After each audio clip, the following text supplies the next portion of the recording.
Selamat berjumpa kembali dengan saya di YouTube Bapak Kerihat. Kali ini saya akan berbicara dengan seorang wartawan yang sudah cukup berpengalaman, baik meliput di dalam negeri maupun di luar negeri. Nah, tetapi ada yang sangat khas dari tamu kita ini, yaitu namanya Pak Nur Hidayat. Sekarang masih bekerja di majalah Gatra.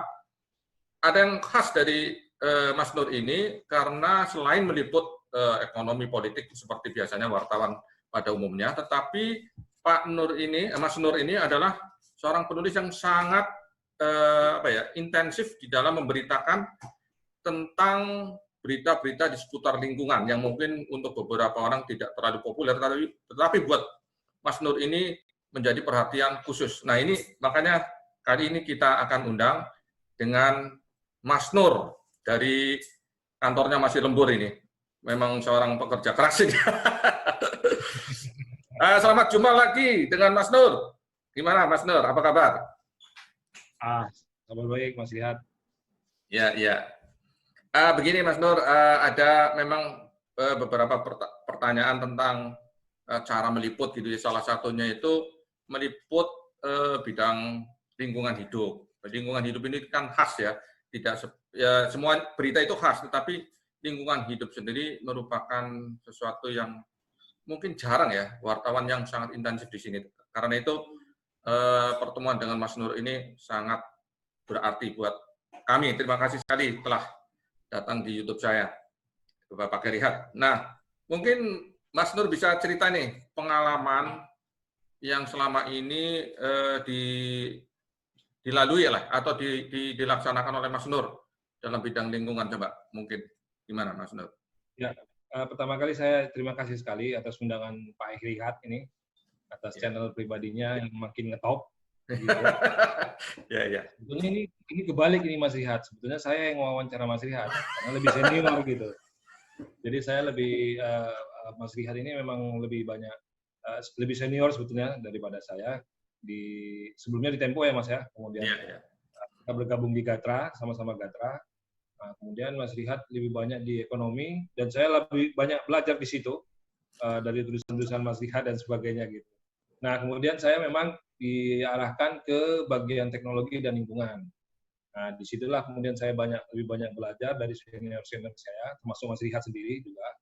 Nah, kalau soal liputan, itulah makanya ada beberapa kekurangan dan kelebihannya juga. Jadi memang untuk industri pers, kayaknya dari dulu ya sampai sekarang itu, bidang lingkungan memang tidak terlalu dilirik begitu. Karena saya juga mungkin karena kalau isunya sih menarik, seksi gitu, tapi mungkin karena di sana tidak banyak yang baca, belum banyak pembacanya atau belum banyak peminatnya sehingga kadang-kadang isu lingkungan itu cuma mendapat kalau di majalah itu cuma dapat 2 halaman, kalau di surat kabar itu paling di halaman belakang. Nah, kemudian kalau di televisi elektronik, ya itu paling-paling berapa jam gitu saja dibandingkan dengan misalnya demonstrasi di mana dan sebagainya. Nah, itulah yang menjadi tantangan para aktivis lingkungan dan wartawan lingkungan. Dan memang berbeda dengan di luar negeri dan sebagainya. Aktivis atau wartawan aktivis di lingkungan ada beberapa lembaga profesi yang mengarah ke sana, yang berkumpul-kumpul dan sebagainya itu memang ada. Cuma dia timbul tenggelam gitu, nggak terlalu bergema seperti wartawan olahraga, wartawan kriminal dan sebagainya gitu. Nah, tadi pertanyaannya tentang bagaimana saya meliput dan sebagainya, tentu saja saya kalau disebut wartawan lingkungan sejati itu enggak juga gitu, karena saya lebih banyak meliput lingkungan event-event internasional. Kalau yang sejati itu kan sebetulnya yang turun ke lapangan, kemudian meneliti ada clash antara masyarakat warga dengan soal penjerman lingkungan dan sebagainya gitu. Pengalaman saya yang menarik mungkin yang bisa saya share kepada teman-teman adalah waktu itu liputan saya 2 kali ke Jepang, pemerintah Jepang mengundang kami Gatra gitu untuk meliput ke sana untuk tentang perubahan iklim. Waktu itu sekitar tahun 2000-an gitulah, 2005 dan berapa gitu. Waktu itu memang kental sekali isu tentang perubahan iklim. Nah, beberapa negara industri diwajibkan itu untuk mengadakan aksi-aksi mitigasi.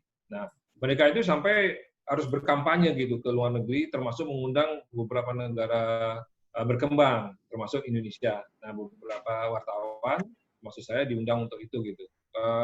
Kalau nggak salah saya sudah dua kali sih ke sana, ke Tokyo dan beberapa ini. Jadi mereka di sana menunjukkan menunjukkan aksi-aksi mitigasi, kemudian yang melibatkan masyarakat sekitar dan sebagainya. Nah, kemudian saya juga pernah meliput ke event internasional yang diadakan oleh perusahaan multinasional di sana. Toyota juga rajin.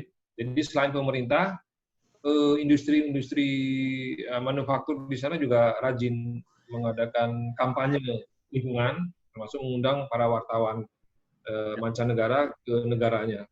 Jadi di sana ada Expo Aichi kalau nggak salah, itu juga. Nah, kalau tema yang menarik di dalam berita-berita lingkungan itu apa ya, menurut Mas Nur?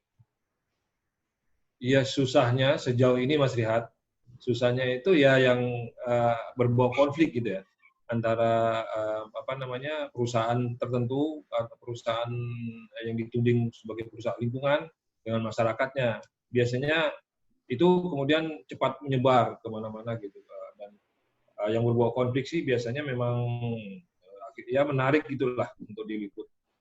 Walaupun memang kita harus hati-hati dalam hal ini.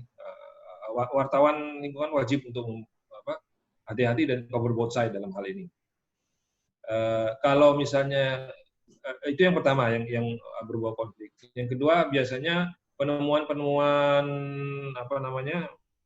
ilmiah, inovasi-inovasi baru yang dilaksanakan kementerian atau ada inovasi yang betul-betul aplikatif dari masyarakat independen. Misalnya ada yang menemukan ya mungkin cara panen lebih produktif gitu, atau menemukan pupuk tertentu yang bisa meningkatkan produktivitas tanaman.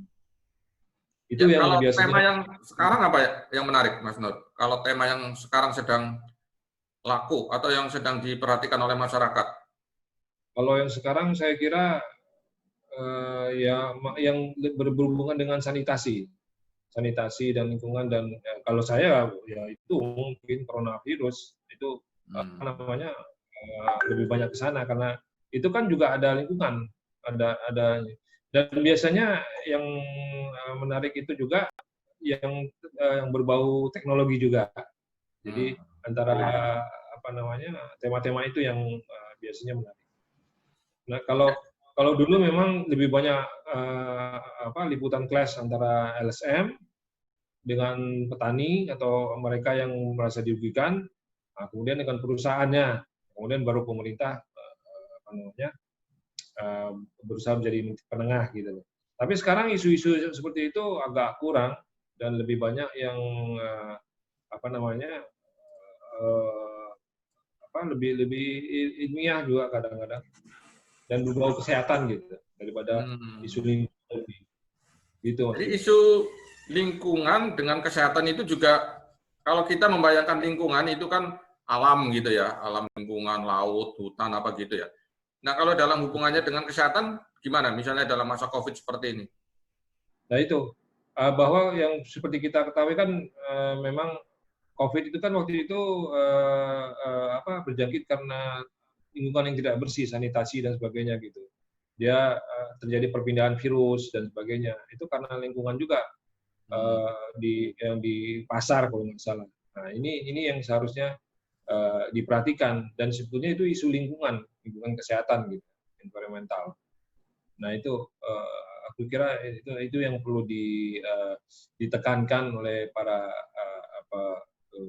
jurnalis lingkungan gitu.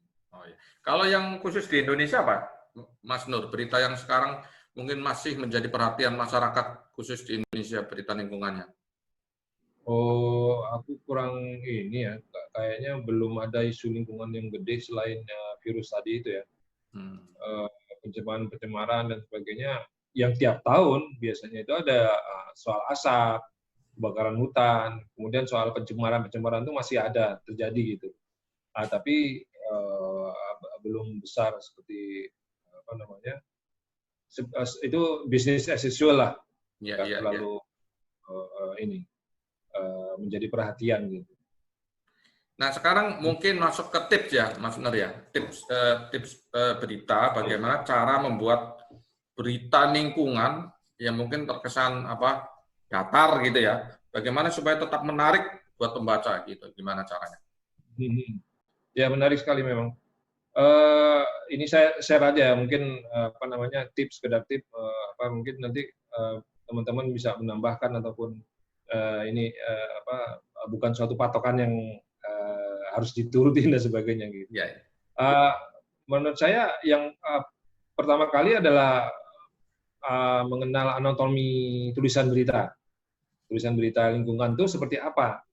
Memang berbeda dengan politik, berbeda dengan meliput tentang agama dan sebagainya. Tapi dia memang dekat-dekat, versinya itu dekat-dekat atau gaya penulisannya menurut saya itu dekat-dekat dengan menulis teknologi dan kesehatan. Itu agak mirip begitu. Nah, jadi seperti biasa kita mengenal autonomi, tulisan berita itu ada lead, kemudian ada batas tubuh, kemudian ada penutup. Nah, itu nanti di situ kita pilih lead yang bagus, kemudian batas tubuhnya apa, di situ diisinya.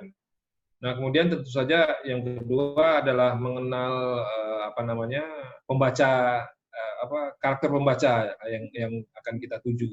Nah, ini nanti akan berkait dengan gaya penulisannya.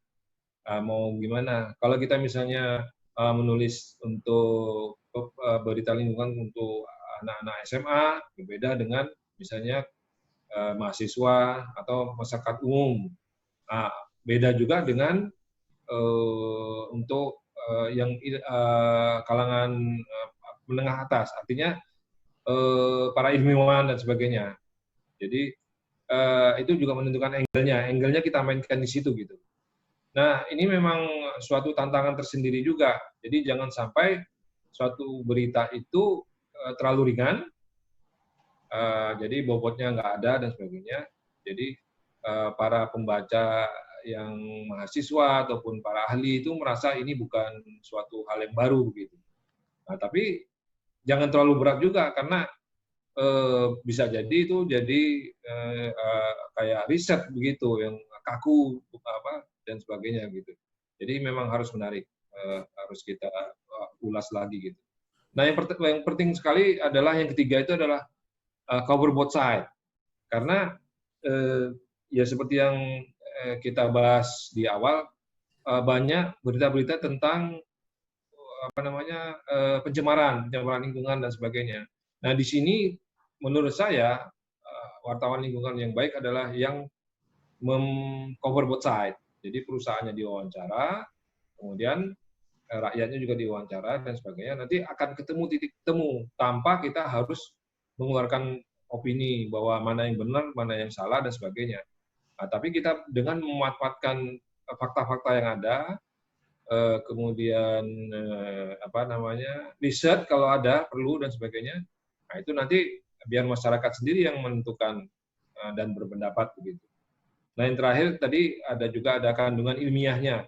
Karena itu yang sering diabaikan oleh jurnalis lingkungan, itu antara lain karena sebetulnya mereka tuh berita lingkungan tuh mempunyai kandungan ilmiah.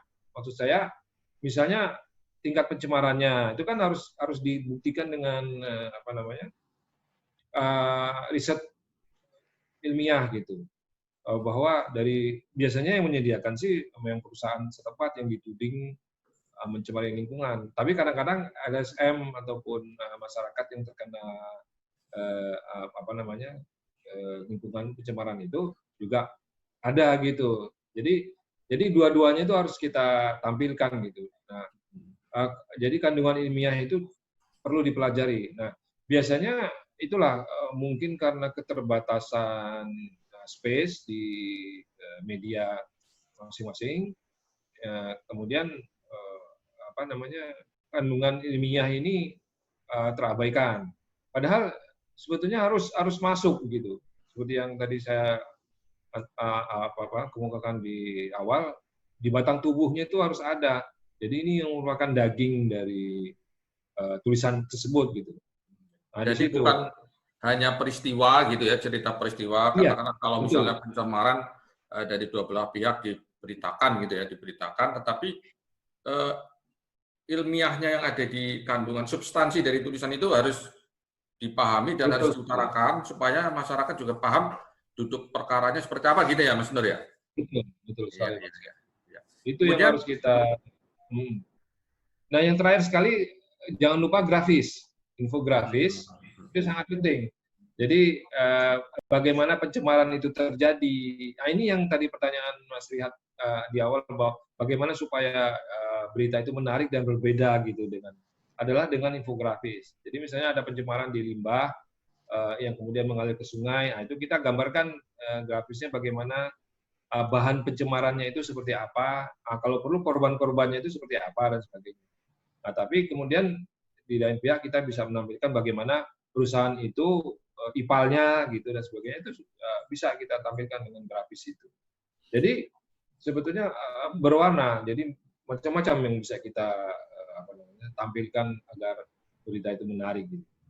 ya, jadi grafis tadi. Kemudian kalau untuk memahami secara ilmiah, berarti kita juga harus menghubungi pakar-pakar ya, Mas Nur ya. Betul sekali Pak. Pakar Jadi yang terkait ya. Kalau bicara narasumber di lingkungan untuk berita lingkungan itu, pertama adalah deskripsinya harus betul. Jadi ya ada senior saya mengatakan pernah saya menulis gitu soal berita berita gunung meletus. Nah itu saya ini kok 10 di situ saya sebut 10 meter apa ininya asap yang membumbung tinggi. Padahal sebetulnya 10 kilometer gitu loh. Jadinya perbedaan-perbedaan itu harus ukuran-ukuran itu harus betul-betul diperhatikan. Apalagi kalau misalnya kita menulis misalnya ada satuan-satuannya kan, misalnya pencemaran lingkungan sehingga COD atau BOD dari air itu sekian gitu, pH-nya sekian dan sebagainya. Nah, itu harus orang yang berhak. Artinya ada survei, hasil survei atau hasil riset singkat yang mengatakan seperti itu. Jadi kita nggak bisa menebak-nebak. Dan itu angkanya juga harus kita uji gitu loh. Apakah benar terjadi pencemaran dengan tingkat sekian, dosisnya sekian dan sebagainya. Itu harus ada. Ya itu pertama. Jadi kita harus menghubungi pakar-pakar independen juga. Jadi mereka nanti akan berkomentar terhadap, oh ini pencemarannya ini sebetulnya mengerikan gitu. Tapi tidak berbahaya. Bisa aja terjadi seperti itu. Jadi kayak membuang tiling di mana gitu. Untuk misalnya mungkin ya saya ini misalnya aja. Untuk misalnya dengan kapasitas sekian ternyata ini tidak berbahaya bagi lingkungan. Yang berbahaya itu dengan kondisi sekian gitu. Jadi harus itu harus betul-betul kita perhatikan. Iya, iya, menarik. Ya, kemudian foto ya, mungkin foto juga harus Ya. mendukung ya. Betul, Pak ya. Foto yang relevan gitu ya. Kalau untuk cetak sih memang harus. Jadi misalnya kita petaninya mengklaim bahwa terjadi buih-buih di persawahan mereka kalau misalnya ada pencemaran dari pabrik ini dan sebagainya itu harus dapat kita fotonya. Kemudian pabriknya itu sendiri harus dapat juga. Memang kadang-kadang mereka tertutup karena mereka dituding mengalami pencemaran, melakukan pencemaran, tentunya mereka defensif dong. Nah, dengan itu mereka biasanya tertutup dan itu memang dimaklumi karena untuk meliris suatu pernyataan mereka memerlukan waktu juga karena harus berkoordinasi dengan ini, dengan itu, dan sebagainya. Mereka juga takut dampaknya kemudian diperas oleh undang-undang tertentu, termasuk wartawannya. Ini kadang-kadang begitu. Nah itu makanya harus kita, itu tadi harus cover both side gitu.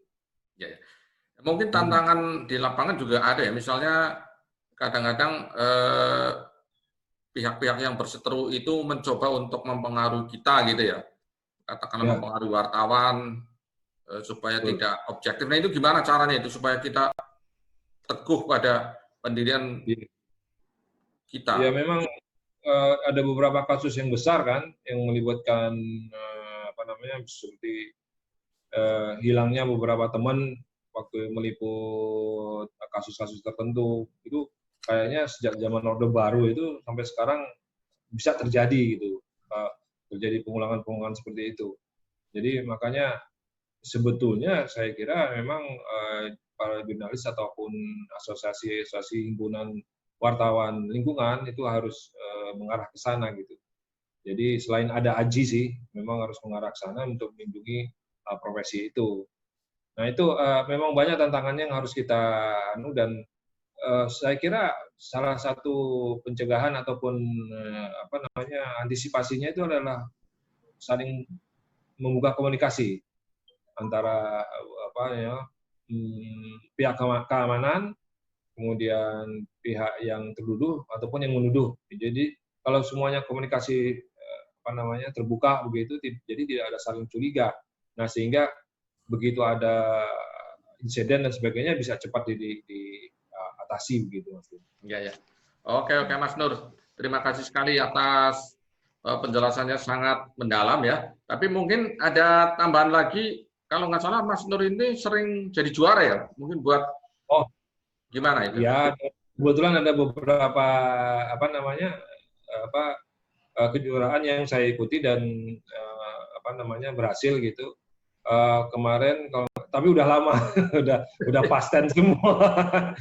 Jadi ada pernah juara 1 di tulisan saya tentang Batan waktu itu. Batan memang lagi kampanye, tapi kemudian mereka mengadakan lomba begitu. Jadi tulisan saya bukan karena untuk mengikuti lomba, enggak. Tapi setelah tulisan itu ada, kemudian mereka mengadakan lomba gitu. Jadi waktu itu mereka lagi kampanye bagaimana bahwa nuklir itu sesuatu yang aman gitu. Nah, jadi mereka kemudian mengeluarkan beberapa produk hasil riset dan rekayasa mereka untuk produktivitas masyarakat, terutama petani dan sebagainya. Nah, jadi ada misalnya wujudnya itu semacam makanan awet, lebih tahan lama, kemudian ada produk-produk pertanian, ada pupuk dan sebagainya yang membuat lebih produktivitasnya lebih meningkat dan sebagainya. Juga ada sapi, penanganan sapi melalui rekayasa mereka juga gitu. Nah itu kemudian saya tampilkan satu-satu gitu dan dianggap bagus gitu. Kemudian ada juga waktu itu ini memang lama sih kasus-kasus lama kayak waktu pemerintah sedang menggiatkan tanaman jarak.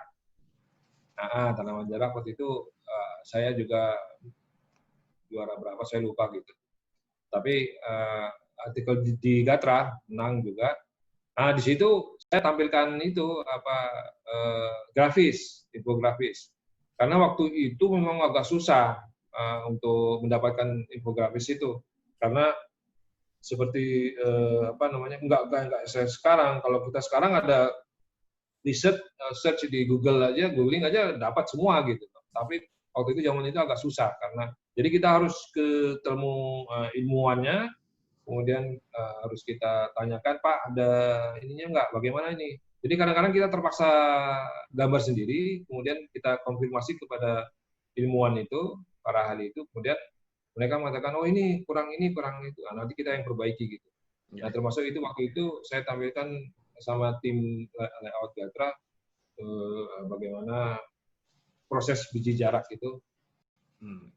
Kemudian Mas Nur juga pernah kursus ya kalau nggak salah di Eropa ya? Oh, itu gimana ceritanya? Itu media juga waktu bidang lingkungan ya? ya, lingkungan. Seperti Jepang, beberapa negara Eropa memang getol sekali waktu itu kampanye tentang perubahan iklim dan sebagainya.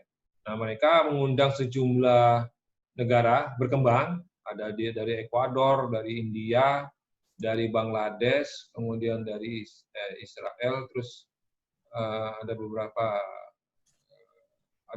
gitu. Jadi di sana sebetulnya materi-materinya itu biasa aja sih. Artinya kita juga bisa pelajari gitu. Cuma kelebihan di sana adalah mereka menunjukkan gitu bahwa proyek ini itu ada, hasilnya ada gitu. Jadi nggak teori-teori aja.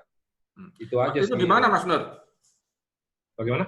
Mas Nur di mana dulu waktu training di Eropa? Di Kalmar di Swedia. Oh, Swedia ya? Kalmar itu ada pulau kecil di sana, ya agak ke atas sedikit gitu. Di situ ada beberapa proyek mereka seperti gedung yang lebih efisien gitu, efisien energi secara energi dan sebagainya. Green building lah. Iya, iya. Yang Waktu sekarang itu memang lagi giat-giatnya green building. Kita sempat mengadakan beberapa tahun kemudian kita di Jakarta sempat akhirnya mengadakan tentang green building itu perlombaan kalau nggak salah. Yang sampai sekarang nggak ini juga. ya, ya. Hilang. Baik. Terima kasih sekali Mas Nur, pengalamannya sudah berbagi. Semoga berguna untuk pemirsa channel saya ini. Mudah-mudahan. Ya, rata-rata wartawan muda banyak ini berkumpul di sini untuk belajar dari yang senior-senior untuk menciptakan atau menulis tulisan yang bagus dan keren. Terima kasih sekali Mas Nur, semoga sukses selalu. Terima kasih Mas Rihat karena isinya makin keren juga. Karena ini memang dibutuhkan oleh para jurnalis begitu Mas Rihat. Ya, karena terima kasih. ini harusnya lebih dikembangkan dan disebarluaskan. Terima kasih Mas Nur, selamat malam. Terima kasih sudah menyaksikan video ini. Semoga bermanfaat. Jangan lupa like, comment, share, and subscribe-nya.